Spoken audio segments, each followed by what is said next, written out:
तो नमस्कार दोस्तों, मैं दीपक नागर। दीपक इकोनॉमिक्स के इस चैनल पर आप सभी दोस्तों का स्वागत है। दोस्तों, इस चैनल पर हम डेली डिस्कस करते हैं मॉर्निंग में डेली इकोनॉमी न्यूज। और आज है डेट 6 अगस्त। 6 अगस्त दोस्तों, आज संडे और फ्रेंडशिप डे भी है। सभी दोस्तों को फ्रेंडशिप डे की बहुत बहुत शुभकामनाएं। तो 6 अगस्त बेसिकली संडे है, और मैं संडे को हमेशा क्या कहता था कि संडे को न्यूज नहीं आती। क्यों? जनरली सैटरडे को ऑफ रहता है, मार्केट वगैरह सब बंद रहता है, गवर्नमेंट हॉलीडे भी रहता है, तो इसलिए संडे के जो न्यूज़पेपर में ज़्यादा न्यूज़ नहीं आती। लेकिन दोस्तों, आज जो दो न्यूज़ आई है बेसिकली, और इम्पोर्टेंट है दोनों दोनों हमारे एग्जाम के लिए बहुत इंपॉर्टेंट है दोस्तों। सबसे पहले तो एक डिपार्टमेंट होता है या बोर्ड होता है, central board of indirect taxes and custom, CBIC। इसके बारे में हम डिटेल में जानेंगे। इसके जो चेयरपर्सन को गवर्नमेंट ने अपॉइंटमेंट किया है, संजय कुमार अग्रवाल जी को। तो थोड़ा सा डिटेल में जानेंगे कि जो central board of indirect tax and custom होता है, ये बेसिकली है क्या, क्या इसका काम होता है, थोड़ा इसके बारे में जानेंगे। और ऐसे दोस्तों, कल कैबिनेट की मीटिंग थी। आप जानते हो, जब भी कैबिनेट की मीटिंग होती है तो उसमें कोई बड़ा डिसीजन होता है। तो इसमें कल एक प्रोग्राम चलता है भारत में, बेसिकली भारत नेट। अगर आप दोस्त लोगों ने सुना होगा ये भारत नेट के बारे में, तो अच्छी बात है। तो ये भारत नेट प्रोग्राम के लिए 1.39 लाख करोड़ के आसपास की पर मंजूरी दी है। इतना अमाउंट सेंक्शन किया, तो इतना बड़ा अमाउंट कितना है, 1.39 लाख करोड़, कितना बड़ा अमाउंट है। इतने अमाउंट की स्वीकृति दी है तो वो तो इंपॉर्टेंट हो ही जाता है। और ये वैसे भी भारत नेट बहुत इंपॉर्टेंट प्रोजेक्ट है, मैं इसको भी डिटेल में आपके साथ डिस्कस करूंगा। सबसे पहले हम हमारी फर्स्ट न्यूज की तरफ बढ़ते हैं। Government appoint Sanjay Kumar Agarwal. ये संजय कुमार अग्रवाल जी हैं। इनको क्या किया है, इनको जो CBIC है, central board of indirect tax and custom, इसका चेयरपर्सन अपॉइंटमेंट किया गया है। ये आप उसका लोगो देख सकते हैं। तो हम सबसे पहले थोड़ा सा बेसिक समझेंगे। मैंने यह जब मैं चैप्टर पढ़ाता हूँ इंट्रोडक्शन ऑफ इकोनॉमी, तो उसमें बताता हूँ कि देश में फाइनेंस का या इकोनॉमी के सेक्टर सबसे टॉप मिनिस्ट्री है जो पूरा काम देखती है, वो फाइनेंस मिनिस्ट्री है। सब बजट बनाना, कितना इनकम हो रहा है गवर्नमेंट का, कहाँ एक्सपेंडिचर करना है, सब कुछ फाइनेंस मिनिस्ट्री डिसाइड करती है। इस फाइनेंस मिनिस्ट्री को हेड होता है फाइनेंस मिनिस्टर, जो निर्मला सीतारमन जी है। इस फाइनेंस मिनिस्ट्री को कई सारे डिपार्टमेंट में बांटा गया है। बेसिकली दोस्तों 6 डिपार्टमेंट है इसमें, मोटा मोटी कितने 6 डिपार्टमेंट है इसके हेल्प के लिए। एक डिपार्टमेंट तो जनरल डिपार्टमेंट है, जिसको कहते हैं डिपार्टमेंट ऑफ इकोनॉमिक अफेयर्स। सारे बड़े देश में पॉलिसी मेकिंग का काम दोस्तों ये डिपार्टमेंट ऑफ इकोनॉमिक अफेयर्स ही करता है। और इसका सबसे मेन काम है बजट बनाना। हर साल बजट आता है, वो बजट को तैयार दोस्तों यही करता है डिपार्टमेंट ऑफ इकोनॉमिक अफेयर्स। इसके बाद दोस्तों एक डिपार्टमेंट है जो जितना भी गवर्नमेंट खर्चा करती है उस पर को कंट्रोल करने के लिए या उसको रेगुलेट करने के लिए या रिकॉर्ड रखने के लिए, जिसका नाम है डिपार्टमेंट ऑफ एक्सपेंडिचर। एक डिपार्टमेंट होता है दोस्तों जितने भी फाइनेंशियल संस्थाएं हैं, जैसे बैंक वगैरह, इनको कंट्रोल करने के लिए, उसका नाम है department of financial services, DFS। ये जितना भी फाइनेंस का रिलेटेड काम है ना, चाहे वो सरकारी बैंक हो चाहे LIC हो, इन सबको कंट्रोल करने के लिए कौन सा संस्था है, DFS है, डिपार्टमेंट ऑफ फाइनेंशियल सर्विसेज। इसके अलावा एक डिपार्टमेंट होता है DIPAM, department of investment and promotion, department of investment and promotion of asset management department. ये बेसिकली जो गवर्नमेंट बेस्ड थी ना, डिस इन्वेस्टमेंट कहते हैं उसको, इसको मॉनिटर करता है, इसके संबंधित काम करता है। इसके बाद एक डिपार्टमेंट है डिपार्टमेंट ऑफ पब्लिक एंटरप्राइज। कल ही हमने पढ़ा था दोस्तों, जब मैं मार्च में पढ़ाया था तब मैंने बताया था कि जो जितनी भी सरकारी कंपनियां हैं, जिनको क्या कहते हैं सेंट्रल पब्लिक सेक्टर एंटरप्राइजेज, इनको कंट्रोल कौन करता है, department of public enterprises, DPE। ये बेसिकली पहले जो डिपार्टमेंट ऑफ जो मिनिस्ट्री ऑफ हैवी इंडस्ट्री है, भारी उद्योग मंत्रालय, उसके अंडर में आता था, लेकिन बाद में इसको शिफ्ट करके फाइनेंस मिनिस्ट्री के अंडर में ला दिया। तो ये 5 डिपार्टमेंट तो हो गया। लेकिन जो सबसे मेन डिपार्टमेंट जिसके बारे में हम आज डिस्कस करेंगे वो है डिपार्टमेंट ऑफ रेवेन्यू। भाई हमने खर्चे का डिपार्टमेंट देख लिया, तो इनकम भी तो करना पड़ेगा ना, नहीं तो खर्चा कहाँ से करोगे। तो जितना भी गवर्नमेंट इनकम करती है, टैक्स का काम करती है, टैक्स कलेक्शन का, वो सब काम कौन देखता है, वो सब काम ये डिपार्टमेंट ऑफ रेवेन्यू देखता है दोस्तों। इसके अंदर में 2 बड़ी संस्थाएं, कानूनी संस्थाएं कानून के माध्यम से बनाए गए। एक तो है CBDT।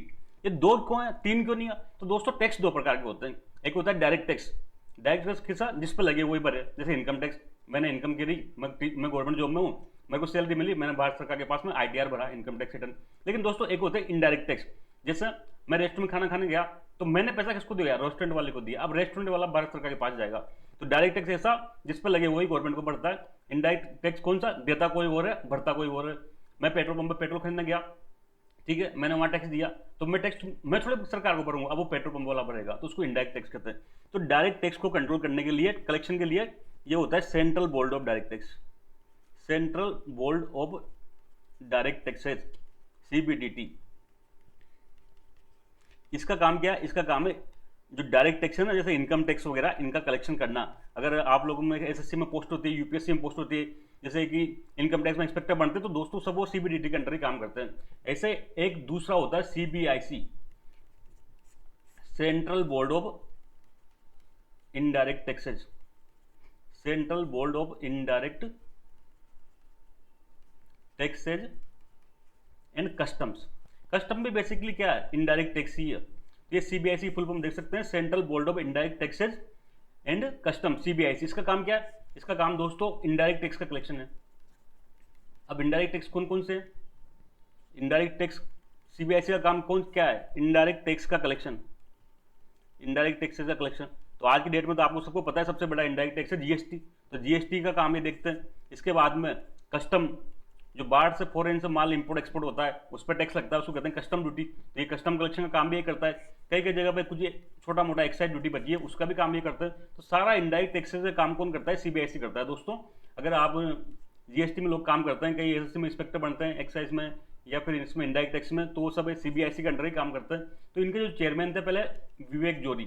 बेसिकली ये जो CBIC का चेयरमैन की पोस्ट होती है IRS के लिए रिजर्व होती है, सीनियर IRS बनते हैं। इंडियन रेवेन्यू सर्विसेज के जो ऑफिसर होते हैं ना, बहुत सीनियर लेवल के, वो इसके चेयरपर्सन बनता है। तो अब ये विवेक जोरी क्या हो गया? ये हो गए रिटायर्ड। अब रिटायर्ड हो गए तो दूसरों को बनाना पड़ेगा। तो ये संजय कुमार अग्रवाल को अपॉइंट किया गया है भारत सरकार के द्वारा। ये नाम याद रखना दोस्तों, एग्जाम में पूछा जा सकता है कि हाल ही में जो central board of indirect taxes and custom है, उसके चेयरपर्सन किसको अपॉइंट किया गया है? तो संजय कुमार अग्रवाल को अपॉइंट किया गया है। सीनियर IRS ऑफिसर है, इंडियन रेवेन्यू सर्विसेज कैडर होता है, उसके ये ऑफिसर है। तो अब सबसे पहले ये न्यूज़ आप देख सकते हैं। इसके बाद में न्यूज़ देखी, government appoint mister Sanjay Kumar Agarwal as new CBIC chairman on 6 August. कल की बात है दोस्तों। अब ये मैंने बताया फाइनेंस मिनिस्ट्री कई सारे डिपार्टमेंट होते हैं, department of economic affairs, department of revenue, department of expenditure, DIPAM हो गया, department of financial services DFS हो गया, एक डिपार्टमेंट ऑफ पब्लिक एंटरप्राइजेज। ये 6 डिपार्टमेंट हैं। इसमें से हम किसकी बात कर रहे हैं? हम डिपार्टमेंट ऑफ रेवेन्यू की बात कर रहे हैं। इस डिपार्टमेंट ऑफ रेवेन्यू के अंडर में 2 संस्था हैं। एक संस्था जो डायरेक्ट टैक्स कलेक्शन का काम करती है, दूसरी संस्था जो इनडायरेक्ट टैक्स का काम करती है। तो अब इसके चेयरपर्सन कौन बनाया गया? इसके चेयरपर्सन संजय अग्रवाल को बनाया गया।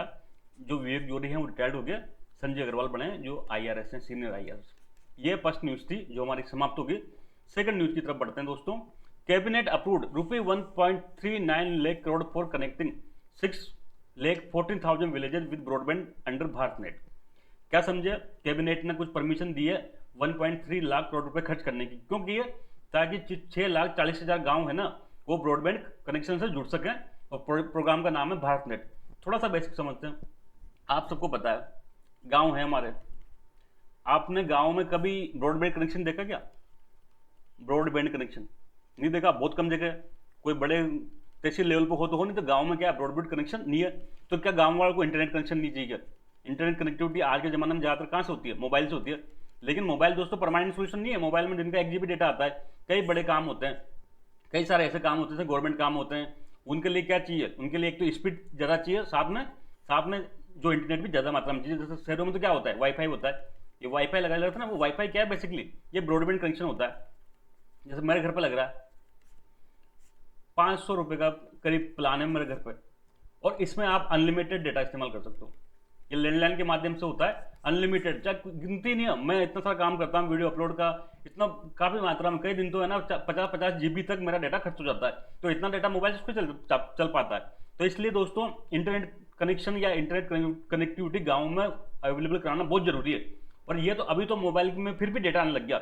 मैं बात बता रहा हूँ 2011 में तो आप लोग जानते हो मोबाइल जो स्मार्टफोन वगैरह थे ही नहीं, तब फिर इंटरनेट कनेक्शन कंप्यूटर में कैसे चलेगा? तो इसके लिए 2011 में एक स्कीम लॉन्च की गई थी, एक प्रोग्राम लेके आए थे, national optical fibre network. National optical fibre network जब मनमोहन सिंह जी प्रधानमंत्री थी तब ये इन्होंने एक स्कीम लेके आए थे, नेशनल ऑप्टिकल फाइबर नेटवर्क। इसका उद्देश्य था जितने भी ग्राम पंचायतें हैं भारत में, जितने भी ग्राम पंचायत है भारत में, उन सबको क्या करना? उन सब में broadband connection, broadband connectivity internet की अवेलेबल कराना। ब्रॉडबैंड कनेक्शन या कनेक्टिविटी अवेलेबल करा देना। अब कैसे होगा, इसके लिए क्या होगा दोस्तों, केबलें बिछाई जाती थी, जिस केबल को कहते थे optical fibre. Basically optical fibre जो नेट बिछाए जाते थे, पूरे हर ग्राम पंचायत में क्या करना था, पूरे इंडिया के जितनी भी ग्राम पंचायत है सब में क्या करेंगे, ऑप्टिकल फाइबर बिछाएंगे और उसको ऑप्टिकल फाइबर के माध्यम से वो ग्राम पंचायत मुख्यालय पर इंटरनेट कनेक्शन अवेलेबल कराएंगे। अब 2011 में तो NOFN चल गया था, लेकिन बाद में आप सबको पता है 2014 में किसकी एंट्री होगी, वो होगी मोदी जी की। तो मोदी जी को ये बात जमी नहीं, मतलब जमी तो सही, पर ये नाम उनको थोड़ा अजीब सा लगा, तो उनका कोई फैंसी नाम दिया जाए। तो 2015 में दोस्तों ये नेशनल ऑप्टिकल फाइबर नेटवर्क का नाम बदल के क्या कर दिया, नाम बदल के भारत नेट कर दिया।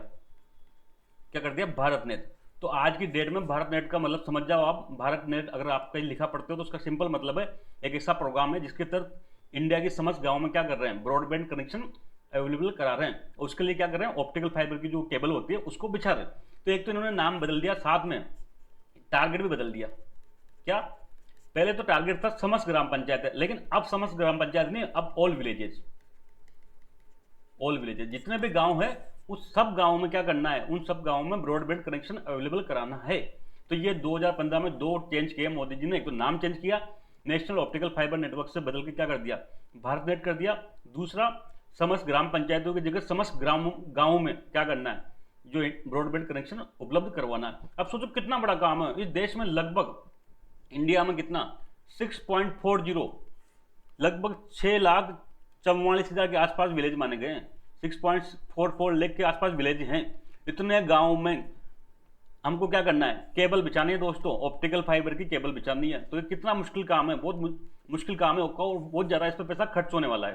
तो ये था, तो इसलिए 2011 से चल रहा है, अभी भी हम पूरा उपलब्ध नहीं कर पाए। अभी भी ये जो प्रोग्राम था पूरे गाँव वो कवर नहीं हो पाए, बहुत कम गाँव 6.4 से मेरे सामने 2 लाख से भी कम गाँव में क्या हो रहा है, अभी ब्रॉडबैंड कनेक्शन अवेलेबल हुआ है। इसलिए गवर्नमेंट क्या चाहती है, इस स्पीड को बढ़ाना, स्पीड को इंक्रीज करना चाहती है। तो स्पीड कब इंक्रीज होगी, जब पैसा देंगे। तो कल वो कैबिनेट ने क्या किया, फंडिंग करी है, कितनी 1.3 लाख करोड़ रुपए खर्च करेंगे आगे वाले टाइम में। ठीक है बात यहाँ तक। ऐसे दोस्तों इसी संबंध में एक कंसेप्ट और है, एक संस्था है। अब ये सब काम कौन करेगा, तो उसके लिए भारत सरकार ने कंपनी बना दी अलग से, इसका नाम है भारत ब्रॉडबैंड। भारत ब्रॉडबैंड, इसका नाम ध्यान रखना कि जो भारत नेट प्रोजेक्ट है ना उसको कौन इंप्लीमेंट कर रहा है, तो Bharat broadband network limited, BBNL। ये BBNL बेसिकली क्या हुआ, 2012 में इसकी स्थापना की गई थी। 2012 में कंपनी के रूप में इसकी स्थापना की गई थी। इसका काम क्या था, इसका काम मुख्य काम था भारत नेट को इंप्लीमेंट करना, या नेशनल ऑप्टिकल फाइबर नेटवर्क था उसको पूरे इंडिया में लागू करना। ये इसका भारत ब्रॉडबैंड नेटवर्क लिमिटेड का काम था दोस्तों। ये एक सरकारी कंपनी है, सेंट्रल पब्लिक सेक्टर एंटरप्राइजेज है, CPSE है, भारत सरकार की कंपनी है, भारत सरकार इसकी मालिक है। भारत सरकार में मैं कहूँ तो मिनिस्ट्री ऑफ टेलीकम्युनिकेशन, भाई ये सब किसके अंडर में आएगा काम सारा, ये आएगा मिनिस्ट्री ऑफ टेलीकम्युनिकेशन, इसके अंडर में एक सरकारी कंपनी है ये। हालांकि बाद में 2022 में कैबिनेट ने एक डिसीजन लिया, क्या कहा कैबिनेट ने, कि इस BBNL को और BSNL का दोनों का काम एक जैसा ही है। BSNL भी क्या करती है, केबलें बिछाती है, क्या करने के लिए, कनेक्शन देने के लिए। तो इन दोनों को अलग अलग की क्या आवश्यकता है, तो 2022 में जो BBNL है ना, इसका मर्ज, ये मर्ज किसके साथ कर दिया, मर्जर वो कर दिया BSNL के साथ में। तो आज की डेट में BSNL एग्जिस्ट करती है, BBNL भी है, और इसकी सब्सिडी के रूप में काम करती है, अलग से इसका अस्तित्व नहीं है, इसका मर्ज BSNL में कर दिया। तो ये BBNL की बात होगी दोस्तों। ये भारत नेट जो प्रोग्राम है ये दुनिया का सबसे बड़ा, इंडिया है, देखो इंडिया इतना बड़ा देश है, सबसे ज्यादा जनसंख्या है, तो सबसे ज्यादा गाँव भी आएंगे, तो सबसे ज्यादा वर्ल्ड का लार्जेस्ट प्रोग्राम है भारत नेट। किस लिए, तो ये रूरल ब्रॉडबैंड कनेक्टिविटी के लिए। दुनिया में कहीं भी इतना बड़ा प्रोग्राम नहीं चल रहा आज की डेट में जहां इतने बड़े लेवल पे कनेक्टिविटी दी जा रही है इंटरनेट की। होना भी चाहिए, इंडिया में जब सबसे ज्यादा गांव है तो सबसे बड़ा प्रोग्राम तो ये होगा ही होगा। तो इसलिए दोस्तों ये इंपॉर्टेंट हो जाता है। इसमें एक और कंसेप्ट आता है, अब ये इतना पैसा सरकार ने सैंक्शन कर दिया तो सरकार क्या जेब से दे रही है, नहीं दे रही, बजट से भी नहीं दे रही। एक कंसेप्ट आता है दोस्तों USOF का, यूनिवर्सल सर्विस ऑब्लिगेशन फंड। दोस्तों ग्रामीण क्षेत्र में या कई जगह पर टेलीकम्युनिकेशन की सुविधा नहीं है, टेलीफोन की सुविधा नहीं है, कई जगह 4G की व्यवस्था नहीं है। अभी 5G की बात कर रहे हैं, लेकिन अभी आप लोग देखो कई गांव में रहते होंगे तो वहाँ 4G ढंग से नहीं आता। तो यह जो टेलीकॉम की सुविधा उपलब्ध कराने के लिए पैसा कहाँ से आएगा, बहुत बड़ी मात्रा में पैसा चाहिए। मैंने बताया भारत नेट को इम्प्लीमेंट करने के लिए कितने बड़ी मात्रा में पैसा चाहिए। तो इन्होंने एक कंसेप्ट लेके आया यूएसओप का, यूनिवर्सल सर्विस ऑब्लिगेशन फंड का। इन्होंने क्या किया, टेलीकॉम, ये जितनी भी टेलीकॉम कंपनी है ना, चाहे वो एयरटेल हो, चाहे वोडाफोन हो, चाहे बीएसएनएल हो, चाहे और कोई जियो वगैरह हो, ये टेलीकॉम कंपनी पर जितनी भी कमाई करते हैं उसको कहते हैं एजीआर, एडजस्टेड ग्रॉस रेवेन्यू। इस एजीआर का मतलब टेलीकॉम कंपनी जितना रेवेन्यू कमा रही है उसका कुछ परसेंटेज देना पड़ता है, कुछ परसेंटेज गवर्नमेंट को देना पड़ता है। और ये पैसा कहाँ जाता है, ये पैसा इस फंड में जाता है यूएसओ में। और यहाँ से फिर क्या होता है, सारा डेवलपमेंट का काम होता है, जो डेवलपमेंट वर्क है ना वो बेसिकली यहाँ से होता है। तो आप समझे, यूनिवर्सल सर्विस ऑब्लिगेशन फंड में पैसा कहाँ से आता है, तो जितनी भी टेलीकॉम कंपनी है उनके रेवेन्यू का कुछ परसेंट गवर्नमेंट लेती है, उस पैसे को अलग से एक फंड में डालती है, उस फंड से जितना भी खर्चा होता है उस फंड से खर्चा किया जाता है। ठीक है बात यहाँ तक। तो ये देखें न्यूज आपने देख ली। ऑब्जेक्टिव क्या है, जो ब्रॉडबैंड कनेक्शन है वो गांव में प्रत्येक गांव को अवेलेबल कराना। टोटल भारत में लगभग 6.40 लाख विलेज माने गए हैं। इसमें से दोस्तों अभी 2 लाख से भी कम 1.94 लाख में क्या है, ब्रॉडबैंड कनेक्शन अवेलेबल है, मतलब भारत नेट के तहत वहां पर जो ऑप्टिकल फाइबर है वो बिछा दिया। अब बाकी बच रहा है, तो बाकी के लिए भी पैसा कहाँ से आएगा। तो ये गवर्नमेंट का टारगेट है अगले 2.5 साल में हम समस्त गाँव में ब्रॉडबैंड कनेक्शन अवेलेबल करा देंगे।